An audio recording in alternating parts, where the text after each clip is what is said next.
بھائیو دوستو بزرگوں، اللہ پاک کی ذات بڑی کریم ذات ہے اور اللہ پاک اپنے بندوں پر بڑے مہربان ہیں۔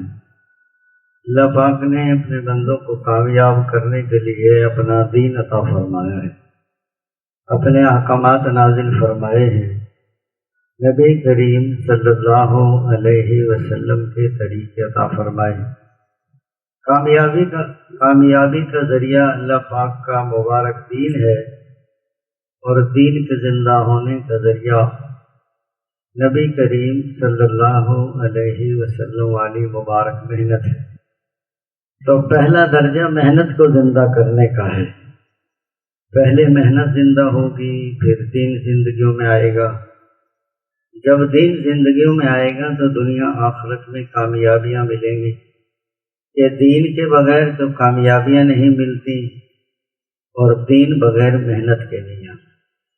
اور محنت حضور صلی اللہ علیہ وسلم کے طریقے پر ہو، محنت میں بھی حضور صلی اللہ علیہ وسلم کا طریقہ زندہ ہو جائے اور ہر شعبے میں حضرت محمد صلی اللہ علیہ وسلم کے طریقے چالو ہو جائیں۔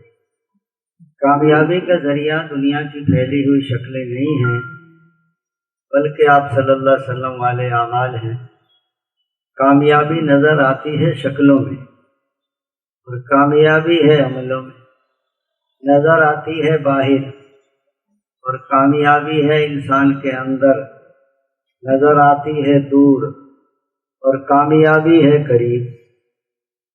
یعنی اندر کا یقین صحیح ہو جائے اور بدن سے نکلنے والے اعمال صحیح ہو جائیں، اندر میں یقین اللہ پاک کی ذات کا آ جائے اور باہر میں طریقہ حضور صلی اللہ علیہ وسلم کا آ جائے تو کامیاب ہو جائے گا۔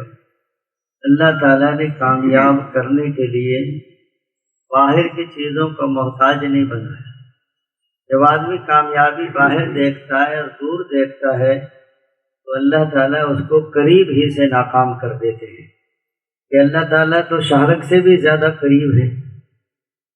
اور شکلوں سے عمل نہیں بنتے، عمل انسان کے اندر سے نکلتا ہے۔ آپ نے کبھی نہیں دیکھا ہوگا کہ صاحب فلاں کی دکان تو جھوٹ بول رہی تھی یا کم تول رہی تھی، یہ گارے مٹی کی مردہ دکان ہے، کھولے نہیں تو کھل نہیں سکتی اور بند نہ کرے تو بند نہیں ہو سکتی، اور چور چوری کرے تو شور نہیں بچا سکتی۔ لیکن محنت کرتے کرے گارے مٹی کی دکان پر یقین آ جاتا ہے آدمی کو، حالانکہ یہ مردہ ہے، مال بھی مردہ ہے، زمینیں بھی مردہ ہیں، مردہ پر یقین ہے آدمی۔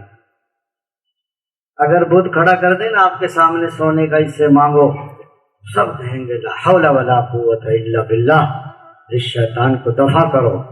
شیطان کے ٹکڑے ٹکڑے کر دیے، ایک پاؤ کا ٹکڑا آپ کی خدمت میں پیش کر دیے، ایک پاؤ سونا ہے، دعائیں دیں اللہ جزائے خیر دے آپ کو، کئی مسئلے حل ہو جائیں گے۔ یہ اسی شیطان کا ٹکڑا جس پہ لا حول ولا پڑھ رہے تھے آپ ابھی۔